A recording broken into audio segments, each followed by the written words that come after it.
Thank you to the Friends of Arlington's Planetarium for inviting me, and specifically to Raphael as well. I really appreciate the opportunity to talk about this subject. I approach it from a fan perspective, so I'm not a literary expert, but a little bit about myself and then why I put this together initially, and then thanks to Raphael, I actually put a great deal more thought into it for this presentation. So as Raphael said, I've been working in the space industry for 17 years. I do work for a company in Alexandria that looks at emerging space technologies and capabilities, do forecasting for launch and satellite companies, that sort of thing. We also support NASA and the FAA, among others. So very interesting work, but it's a lot of, I don't know what the left brain, right brain, which one is which, but I think you've heard that before, the artistic side versus the analysis side. The nice thing about what I do is I can use both in the company that I work for, and we're going to talk mostly about the fun part that I consider the art part. Why this came together is in 2012 I was approached because I do give tours at the Air and Space Museum. This gentleman reached out to me and said, you know, do you want to work for this plan that I have, which is to set up a science fiction museum in Washington, D.C. I was intrigued by the idea. I should have thought a great deal more about it because I said yes. And it turns out that curation of a museum, people go to school for this. It's a very sophisticated thing. In fact, you need several curators, experts in literature, film, all of these kinds of things. But in the process of discovering that, I learned a lot about science fiction, and it was a lot of fun. And so that's what I'm going to show you is what I've learned through that process. Both as a fan and also really taking care to understand how this plays into the role of science and engineering in particular. So what we're going to talk about is kind of an intro on what is science fiction. And this is a very, as it turns out, a very controversial subject, even among science fiction authors in particular. Then we're going to talk about science fiction and how it influenced rocket builders. This is where we get into my line of work. Science fiction is quite broad, but a lot of people, when they think science fiction, they tend to drift toward thinking about space. So we're going to talk a little bit about how science fiction influenced the people who built rockets, designed and built rockets. Then we'll talk a little bit about milestones in space-based science fiction. That's going to be a little bit more exciting, I think, because we'll talk about specific authors, we'll talk about films and television and so forth. And then if we have time, we'll talk about the non-space science fiction and some interesting notes about that. You know, this is, what is science fiction? It turns out that it's not an easy thing to answer. So I, after a bit of research, put together this particular definition. Science fiction is a form of storytelling that explores relationships between technology and the human experience, often challenging people to think beyond conventional boundaries of morality, ethics, and epistemology. But it's fun. I think it's fun, it's interesting to exercise the brain, and science fiction allows you to do that. So we're going to have two icky slides, and I say icky because they look very analytical, but I needed to understand how science fiction came together. One of the questions that came up, for instance, is why are we going to have fantasy in the museum, right? So I'm thinking, I don't know. That's a good question. Should we? So that caused me to put together kind of a story here. Without getting into too much detail, I started to think about Jules Verne, right? So Jules Verne is often described, along with H.G. Wells to a certain extent, as the founders of what we consider science fiction. The term came into use in the 19th century. But clearly there's more to the story than that. They didn't just suddenly start writing something quite extraordinary like 20,000 Leagues Under the Sea or From the Earth to the Moon or something. So when you investigate that further, you start to pull out certain pieces. So observation, exploration, technology, you can read the list there, feed into something called the European Enlightenment. In that Enlightenment, you get science, the scientific process. Often, you develop hypotheses, you observe, you test, and then the process repeats itself. So that's a separate kind of a thing there, but it is an aspect of science fiction, clearly, because it's called science fiction for a reason. But mostly, I wanted you to focus on this idea of the romanticism and the rationalism. So when the Enlightenment comes along, there's this idea of scientific discovery. We want to piece out, parcel out the universe, understand how it works. It's very scientific, very logical, very rational, very reasonable. Well, there were a lot of artists and authors and so forth that were like, oh, you're losing the point. We need to focus on the humanity of our experience. And that's where you have the romantics. The artists and the authors come from that period of time. But then you also have the rationalists.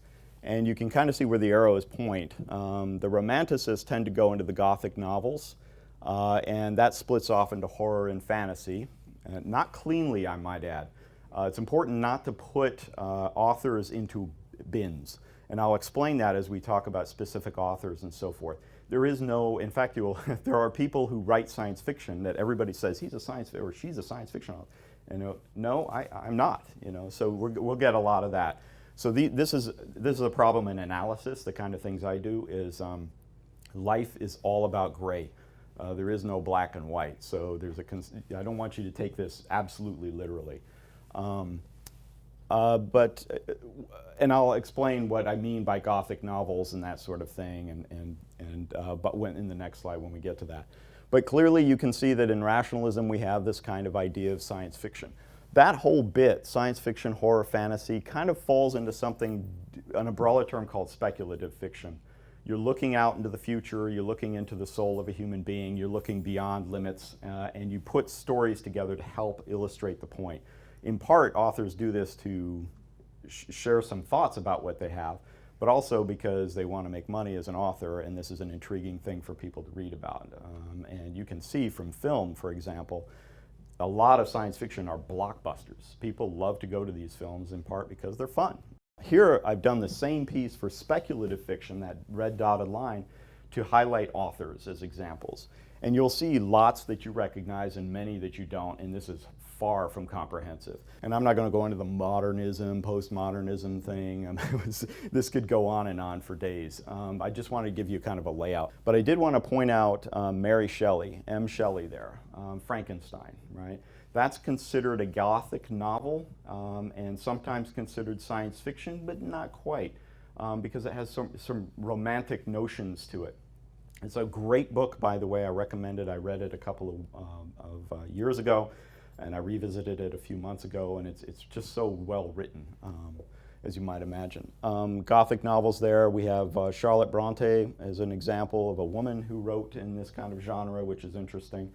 And then you have Poe. Poe is difficult to categorize. That's why he's in this little slot here, because he also did both kind of horror and fantasy, mixtures of that, and poetry as well. And then you'll have Oscar Wilde, Bram Stoker. Another one that I started reading is H.P. Lovecraft.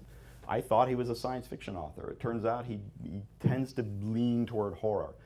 But his writing is very detailed on the scientific level. He wrote a lot of his science fiction, if you want to call it that, in the early part of the 20th century, 1930s or whatever, and there was a lot of paleontological discoveries that really excited the public, and it found its way into his writing, and it's really detailed. I was very impressed by his writing. Fantasy, of course, you have Zelazny is fairly, Tolkien, that's where Tolkien would go. And then J.K. Rowling is a recent example. Then you have all of what is going on in here, right? So you have Jules Verne, H.G. Wells is kind of up there. They, often is described as science adventure as opposed to science fiction. You go on to these scientifically based adventures, especially since during this time there was a lot of terra incognita around the world, right? There were places in Central Africa that hadn't been explored. Antarctica was a favorite setting for H.P. Lovecraft. I mean, we haven't been in the middle of the continent. We don't have satellites and airplanes that fly over it, so I'm just going to make stories here, and people can say they don't exist or they do.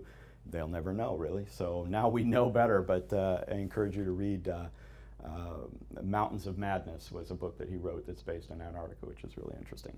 But you can see the science adventure splits off in a variety of different ways. And again, there's a lot of blending here. I want to just point out pulp magazines. We're going to talk about a guy named Guernsbach from Luxembourg. We'll talk a little bit about Heinlein, Bradbury.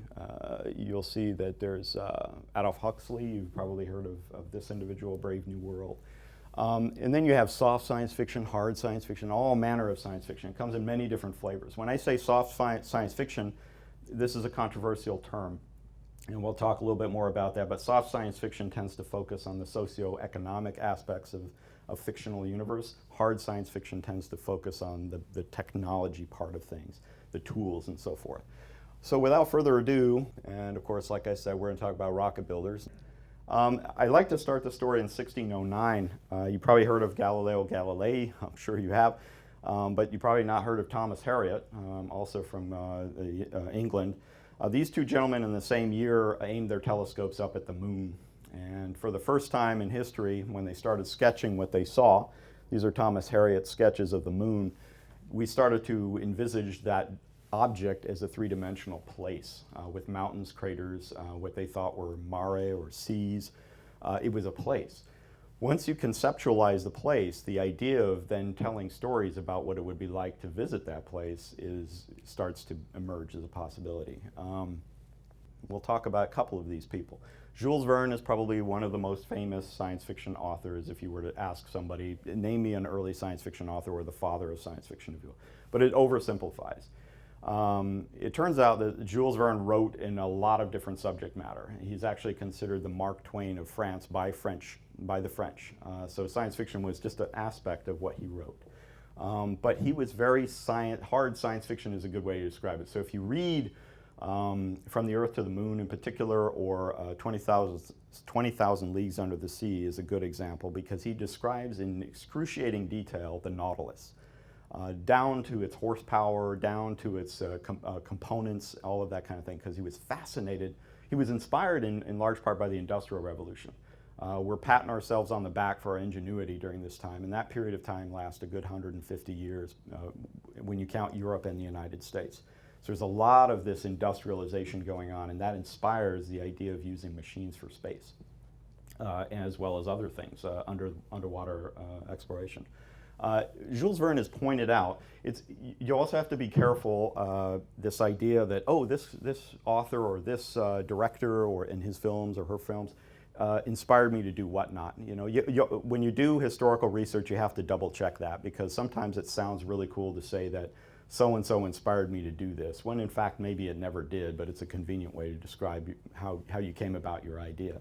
But these people credit Jules Verne for inspiring them to think about rocketry. And we'll talk a little bit about that in a little bit. Konstantin Tsiolkovsky is credited for developing the rocket equation.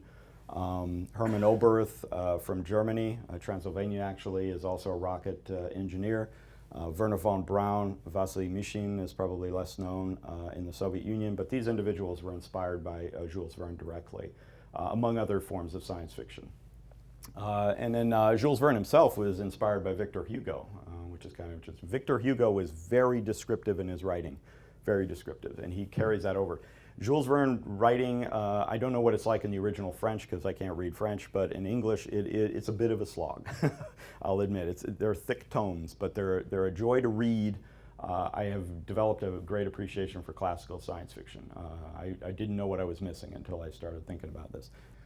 So we know H.G. Wells. H.G. Wells wrote The Time Machine. He wrote War of the Worlds. What's notable about this is H.G. Wells was another prolific writer in other subjects, and he focused on what we call science fiction writing between 1895 and 1905, and that was it. War of the Worlds is a good example of where he used science fiction as a metaphor to describe the current times. The unraveling of Europe was the inspiration behind War of the Worlds.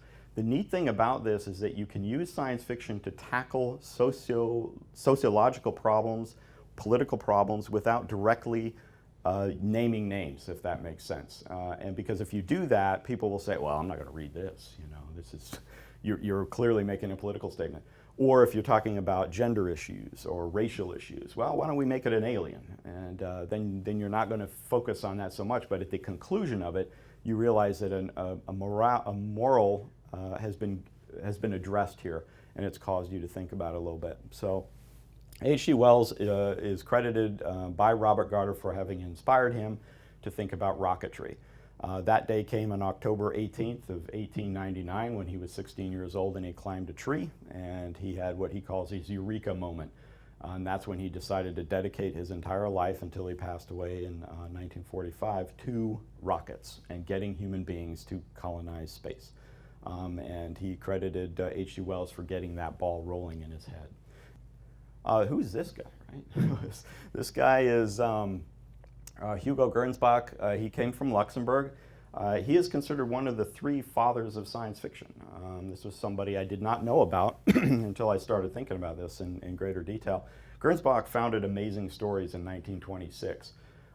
So if you can recall back that chart I had, you had science fiction authors and so forth, and you had these pulp magazines. These things were cranked out. You could buy them for 5 cents, a dime, something like that, filled with stories. And these stories, it turns out, would inspire other competing magazines like Astounding Stories, and on it goes. A lot of authors that we are familiar with, like Isaac Asimov, Arthur C. Clarke, were inspired as young readers to go into science fiction as authors, as it turns out, as opposed to, and in some sense, some of them were as scientists as well. Okay, let's talk a little bit about these two guys, Konstantin Tsiolkovsky and Robert Goddard. Tsiolkovsky, and one person that's missing here that is often overlooked is a guy named Konrad Haas. In the 16th century, he figured out the idea that if you were to leave the Earth to go into space, you would need staged rockets. Konrad Haas is from Romania, Transylvania during this period. So we forget about folks like that. He didn't build anything really practical. Some of his theories were lost in the dustbins of history until fairly recently, and so we're gaining more knowledge about his contributions. But Tsiolkovsky invented this idea of staged rockets independently. He's a mathematician in Russia, and he was inspired by Jules Verne. And when you see Tsiolkovsky's equations, that's one thing, the famous rocket equation. But he also sketched what he wanted to see, what he realized he was never going to see. He was ahead of his time, if you will. So he sketched drawings in his books about what it would be like to float over a portal looking down on Earth. So the idea of weightlessness was well understood. Really, really amazing stuff. We also have Robert Goddard. He's the second gentleman from the right there. These little stamps here, I thought that would be clever. So he was inspired by H.G. Wells. Robert Goddard independently figured out how to build a rocket. So he didn't know about Tsiolkovsky's background, in part because in Russia during this time, telecommunication was fairly poor. And in fact, the Soviets only later started to kind of highlight him as a hero of the Soviet Union. But Goddard not only went and developed his equations and his thoughts about this, he got patents for them, many of them. And he actually built a working rocket, working on liquid-fueled rocket. He launched it in 1926 from outside Worcester in Massachusetts. So that was the first time that a liquid-fueled rocket was launched. His dream was to colonize and explore space. These two folks, we have Hermann Oberth and we have Wernher von Braun. Hermann Oberth, he also independently came up with the rocket. Didn't know about Tsiolkovsky, didn't know about Goddard. But the difference with him is that in 1923, his work was published widely in a book. And people read that book and they were absolutely astounded that this was even possible. So it started to get the ball rolling, but certainly it wasn't mainstream, this idea that you could travel through space, that it was actually something that could be pulled off. But Jules Verne did inspire Oberth to think about this problem. Oberth took under his wing this guy named Wernher von Braun. You might have heard of him. He was 19 when he became part of a rocket club formed with Oberth and another guy who was a popular writer of fiction at this point named Willy Lay. We'll talk about him in a bit. And they all worked together on rocketry, and they ran into some problems with funding, as rocket engineers tend to do. But things started to pick up when, unfortunately, a Nazi party took power in 1933, and now the funding started coming in because there was a fellow named Colonel Walter Dornberger who said, ooh, that stuff you're doing over there seems like an extension of artillery, and I like the promise of that. Here's your funding. In many ways, they described this as a Faustian bargain that these scientists and engineers agreed to, because they ultimately, their dream was to go into space, to colonize space peacefully, to settle outer space. In order to do that, to have the rockets built, they would have to get money.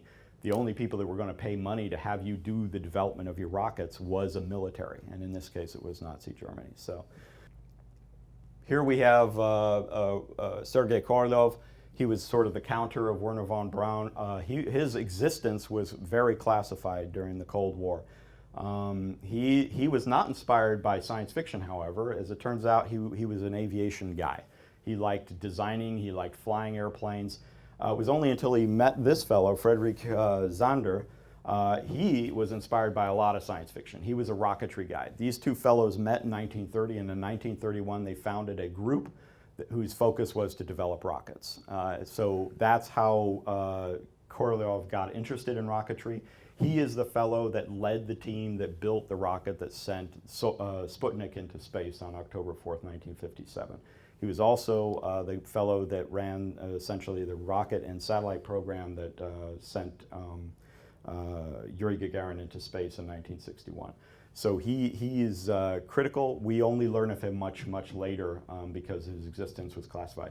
Sad story is in 1966 he died on the operating table.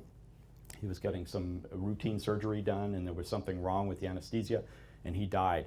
This is critical when you go into the history of spaceflight because his ability to manage people well and resources well could not be understated. His passing meant that the Soviet Union stumbled, and we were doing quite well in terms of the Apollo program.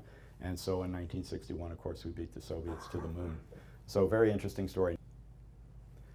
Two fellows here, probably never heard of, Hugh Guernsbach and then Frank Molina. The reason they're together is Frank Molina is an interesting fellow. He's a rocket engineer. He worked at California Institute of Technology, building rockets, mainly working on solid rockets as opposed to liquid rockets. He goes on later to become an artist until his death many years later. I found that interesting, so I look forward to looking a little bit more into his work. But he and a group of engineers, including Tien, worked together in what was ultimately called the Suicide Squad in Caltech. The reason for that is because they were working on rockets that had a tendency to explode. So working on this group, and they got this kind of moniker of being part of the Suicide Squad. The interesting thing about Tien, though, is in the 1950s we had the McCarthy era, and people who were suspected of being communists were rounded up and sent on their way or imprisoned or questioned and all of that kind of thing. Tien was born in China. He immigrated to the United States, became a U.S. citizen, and he was isolated. Frank Molina, others were like, no, he's working for us. He's a good guy. We want him to work for us. Don't take him away. Well, he ultimately said, the heck with this, and in 1955 he fled the United States, immigrated back to his home country, and he is considered the father of the Chinese, modern Chinese space program. So he took what he learned here, and he said, well, you know, I'm all about building rockets and satellites, so I'll just keep on doing that. In 1970, China launched its first satellite. All right, let's talk about milestones in space-based science fiction. This is a little slide to show you the plethora of science fiction that was published. This is an interesting chart. You basically look at titles and subjects and find out how many science fiction pieces have been written in whether it's an anthology, short story, or a novel, and you'll notice basically nothing was going on. You have the Mars craze in here. This is so called because people started aiming with somebody probably knows out here. I forget well, you had Schiaparelli and so forth that were aiming their telescopes at Mars, and they thought they saw canals. Oh my goodness, there are people living on Mars. What's that like? We had Asaph Hall. Is that the gentleman, the astronomer that discovered the two moons around Mars? Thank you. So there's a lot of excitement about Mars. Mars has a long history because you can see it. It's reddish, kind of, sort of, not terribly red, but you can tell that there's something ruddy about it. It's nearby. Oh my goodness, you could see canals. There's people living there and so forth. And of course, War of the Worlds popularizes this idea because it's an invasion by Mars. It's great to read that book, by the way, because you might think it's trite, and then you read it and you get all like wound up in the story. It's really quite something, even though it's contemporary to 1890s. But then clearly NASA's founded. I'm not saying NASA caused science fiction to go crazy. That's not it at all. That's more contextual, and then the internet clearly does seem to have a role to play. But really, science fiction starts to go bonkers in terms of publications, in film, television, magazines in the 20th century. Okay, I already talked a little bit about this, or rocket engineers and art. The neat thing I want to point out, here's Willy Lay. Willy Lay was a writer. He popularized science fiction. He was not an engineer, but he worked with engineers who developed things like Herman developed rocketry. Frau im Mond is one of the first movies. It's a silent film. It's absolutely ridiculous when you look at it today. But this was the first time we start seeing movies put together, and science fiction lent itself well to this idea of let's make these dramatic silent films to wow the audience. What's interesting, you can see that's a still from the film, and this is early 1900, very early 1900s. I forget precisely when, 1929. There we go. And that looks like you could have taken a quick snapshot in black and white film down at Cape Canaveral. So this booster would roll out there on a large platform and out to the pad from a enclosed structure where they would develop the rocket. So you can see, wow, they were thinking about it. The reason for that is Herman Oberth was involved, and Herman Oberth wanted to build an actual functioning rocket for this movie. Not just a special effect. He wanted to build an actual rocket that would function and be filmed in the film. Unfortunately, he didn't get that far. So that never happened.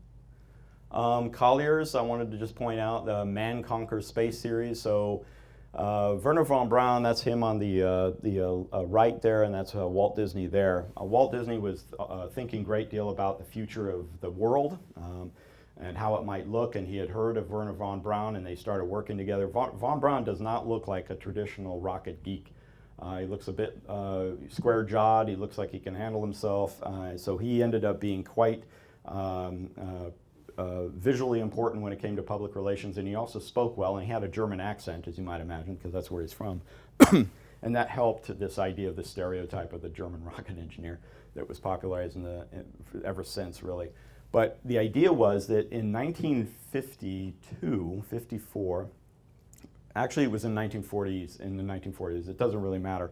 Wernher von Braun, his vision was to go to Mars, to figure out a way to send people to Mars. People thought the idea of that was ridiculous. He wrote a book about it when he immigrated to the United States in 1945. He started writing about it between 1945 and 1950. The idea of going into space was considered the fictional, ridiculous, Buck Rogers, this kind of thing. It's for pleasure, it's for boys in particular, who cares? That annoyed him because he knew he could build things to make that possible. So he started working with a variety of artists to sell the idea that this was possible. And the idea behind this was to gain popularity in order to find funding.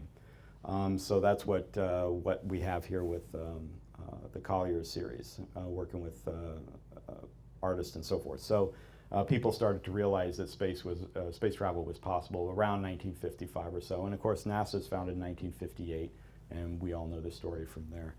All right, we're going to move along here. Olaf Stippelton, you've probably not heard of him. He is an author, 1886, 1950. He starts to think about space as a realm of profound concepts. He starts to explore things along billions of years very deeply, and he goes on to inspire.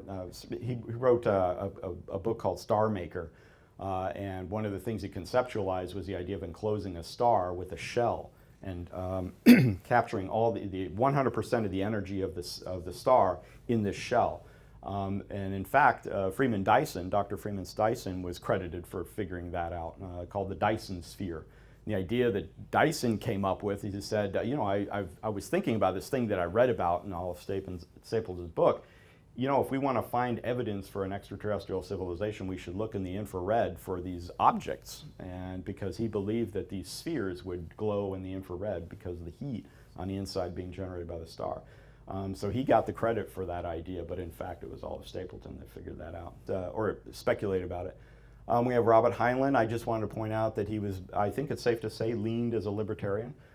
He focused on ideas of freedom and space allowed for a setting to explore that idea and those ideas related to libertarianism.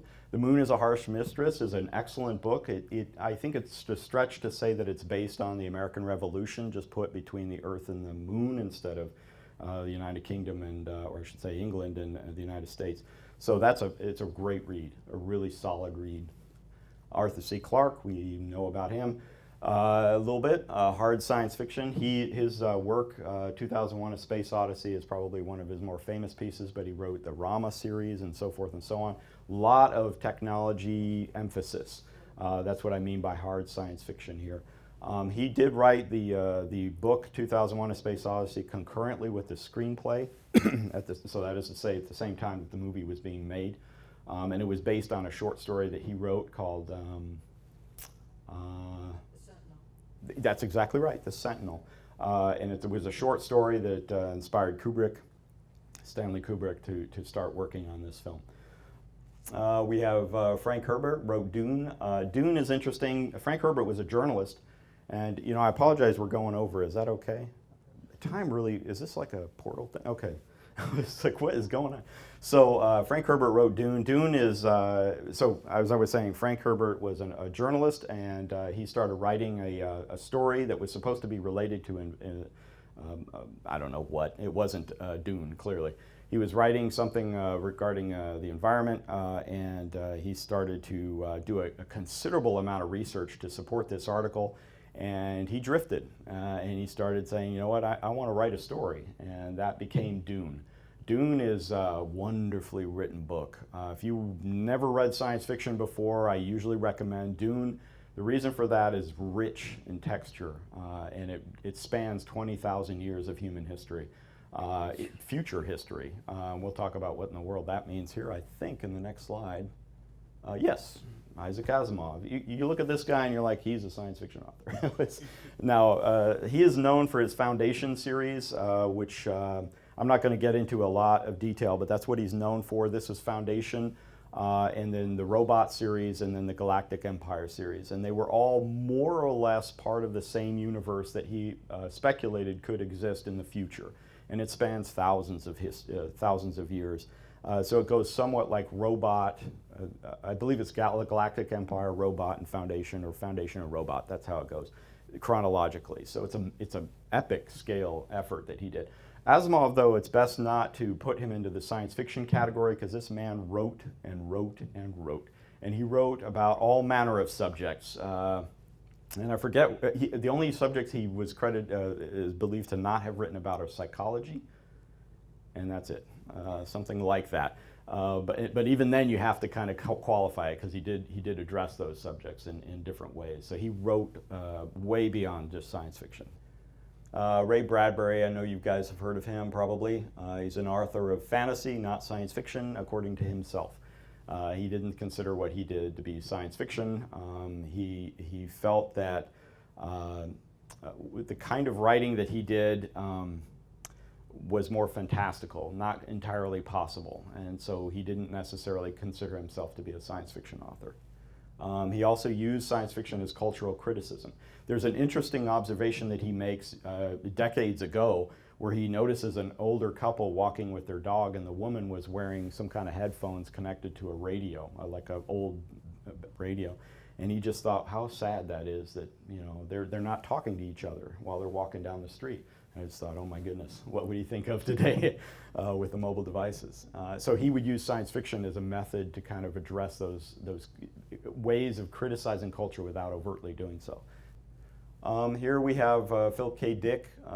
He's a fascinating fellow. Do Androids Dream of Electric Sheep is probably one of the more popular pieces of work, but not because you might recognize the title, but because it was an inspiration for 1982's Blade Runner. He wrote a lot of stuff, Minority Report, Total Recall, all of these kinds of things. Now his stuff was different, really different. He played around with drugs, I think it's safe to say, and experienced psychopathic episodes. It's not unlike Edgar Allan Poe, or a lot of artists, regardless of the type of thing that they do, whether it's music or writing or acting. Sometimes that allows them to free themselves to think outside the box. At least that's what they would like you to think, but maybe they're also just having fun. But great writing. One of the things I was watching recently was Man in the High Castle. He wrote that beautifully produced series. I forget which channel it is, but he wrote the book on that, and they took some liberties in the film version of it. But really, really rich idea of alternate histories. Ursula Le Guin, she hates this term, but often described as a soft science fiction author. Not because she's a woman, that's why she actually hates that term, but also because she focuses on anthropological aspects of the potential for societies in the future or in different planets. That's considered of the soft sciences, if you will. One of the neat things she does is this idea of fantasy. Why in fantasy do we have white people all the time? So she wrote a series called Earthsea that takes place on another world that's similar to Indonesia in the sense that you have archipelago of islands, and the folks there are not white at all. They're like Polynesian, if you will. And so she wanted to kind of use that for storytelling, but also it was a point to be made, and I thought it was an interesting one when you think about fantasy. It's like, oh yeah, that's right. And finally, we have Margaret Atwood. I did not know really about her, but she wrote Handmaid's Tale. This is an interesting, not unlike Brave New World, Fahrenheit 451, those kinds of books, the idea of the dystopian future and using that as a way to explore problems that we see emerging in current society. And so this one addresses women's rights in particular. I think it's safe to say it that way, and caste system and so forth. I understand they're turning that into a film or a TV series soon, so that's going to be fun. Forbidden Planet, 1956. Now this is a difficult movie to watch because of the sexism, but if you go past that, it's really fascinating to watch. It's color, despite what you see there in black and white. I note it because it's the first attempt to produce a film that that tries to be accurate when it comes to space. So science fiction, you'd have the Buck Rogers or the kind of, the Flash Gordon stupidity. Now we're looking at it and we're saying, is it possible? And if so, how would that carry out? What are we talking about here? So this is an interesting film to watch, also because it apparently inspired a good deal of the next piece, Star Trek. Star Trek emerges in 1966, Gene Roddenberry. The idea here is, first of all, in the Forbidden Planet thing, the idea of using a Navy model to describe a crew that would operate a spacecraft in space, a multi-crew spacecraft in space, emerged in Forbidden Planet. And then they adopt that for Star Trek. It makes sense, I guess. You have a ship, it's like one on the sea. We're going to go out and explore lands, essentially, and so why not have a captain with a crew and so forth and so on. And you're going to need a crew, presumably, to fix and maintain the vehicle as it flies through space. Martin Cooper, I don't know if you know who he is, but he's holding something there that looks really strange. That's a brick phone. He's the one who invented the Motorola cordless phone. He credits Star Trek for having given him the idea to do this. You might recall the sort of, what do they call it, communicator, which isn't very clever, the idea of this sort of flip thing and you talk in there. And so he says when he watched Star Trek, he got this idea. Is that even possible? I don't know that that's true. I think we can't find evidence that there is actually a connection like that, but the guy says that's where he got the inspiration, so we'll go with it. I point that out because if you're going to do a museum of science fiction, you need to double check your facts and make sure that he's not just saying that because it enhances the story a little bit, right? It's kind of cool to say, oh yeah, Star Trek inspired me.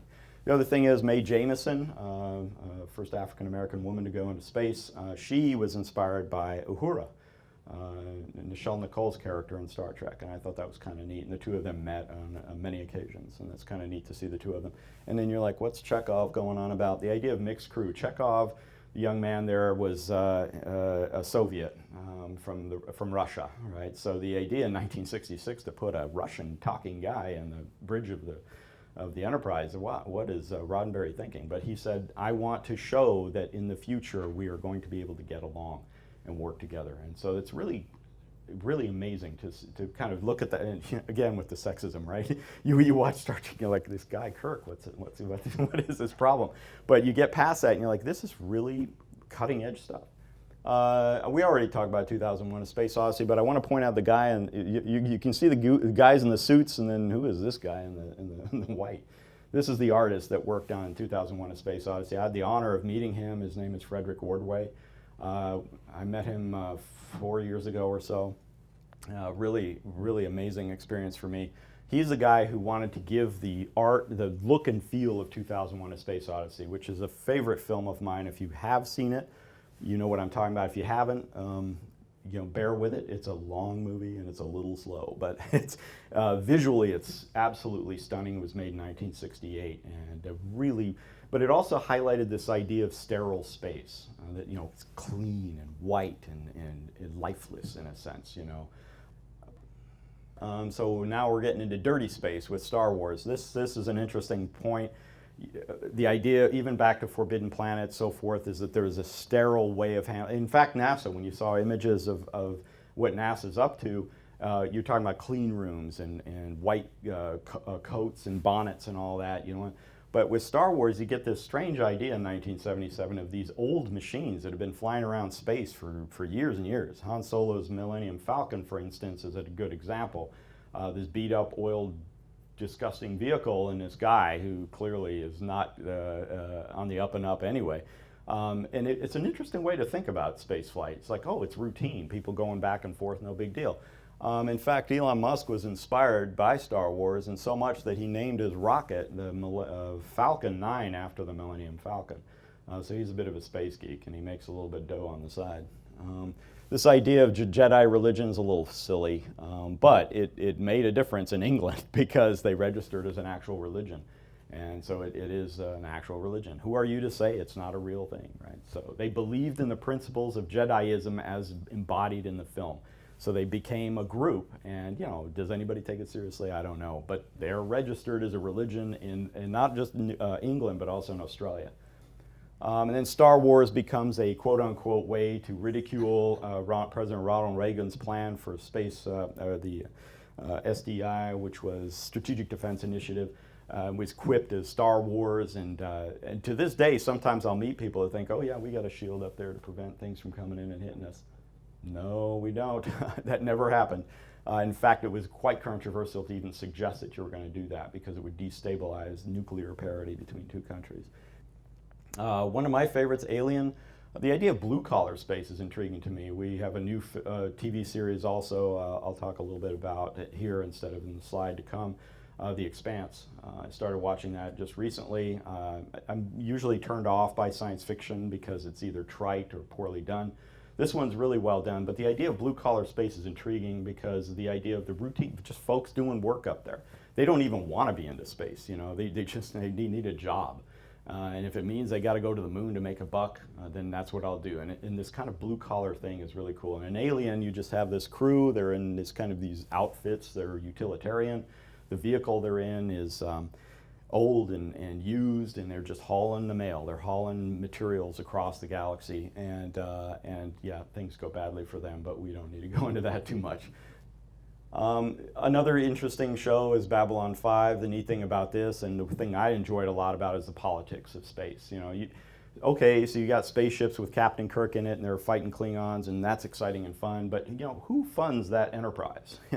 Where's that money come from? And who does Kirk report to? And when he messes up, how come he never gets punished? It'd be an interesting thing to note. But what is the United Federation of Planets and Starfleet? What is that? And when I was young, I really was like, how does that work? What is that like? And so Babylon 5 goes into great detail. This is a giant space station filled with a lot of different races of creatures, and they all have to figure out a way to get along. And I thought that was a fact. And you need the occasional explosions and stuff to keep things spicy. But I like the politics part of it. This is interesting. Avatar, we all are familiar with that, 2009. It's okay. It's an okay film. Visually, it's absolutely stunning. What's interesting to bring up here is that apparently there were a lot of people that got the what's called the Avatar blues. So there was forums and so forth and Reddit accounts that were set up to explore this idea of Earth just isn't good enough. After we just saw Avatar and what was Pandora, wow, and then we go out of the movie theater and we see, the streets of New York City or something like that. And it's like this. So there was this odd phenomenon of people that said, oh, I wish Earth was as beautiful as what they put together in this film. Fascinating problem. And you know what? The floating mountain thing, I'm on board with that. I already talked about The Expanse. I think it's a realistic near-term vision, and that's another aspect of that show that I think is worthwhile. Finally, we have Avatar Arrival, 2016. I was blown away by this film. It is a really excellent treatment of this idea of first contact, as opposed to the sort of Close Encounters of 1977 or Independence Day of 1995, 6, I don't know when that was. But more importantly is the book that it was based on, Stories of Your Life and Others. Ted Chiang is an excellent author. I started looking into this a little bit more, and he does some very deep, complex types of fiction that's new in its scope and its vision. And the idea of using language and the problem of linguistics is fascinating to me. How do you even know where to begin? It's one thing to figure out how to talk to people that are on Earth, human beings that you've never seen before, which was much more common in the past, and try to figure out how you're going to talk to them. At least you're the same species. You can work with that. But when you have someone or something coming from elsewhere, you're going to them, you don't even know where to begin. That is an interesting challenge. The rest of these slides we're just going to skip. This was just in case we had more time, and I'm way over, so we don't have time. I really appreciate your patience on this. I hope you enjoyed it. Thank you very much.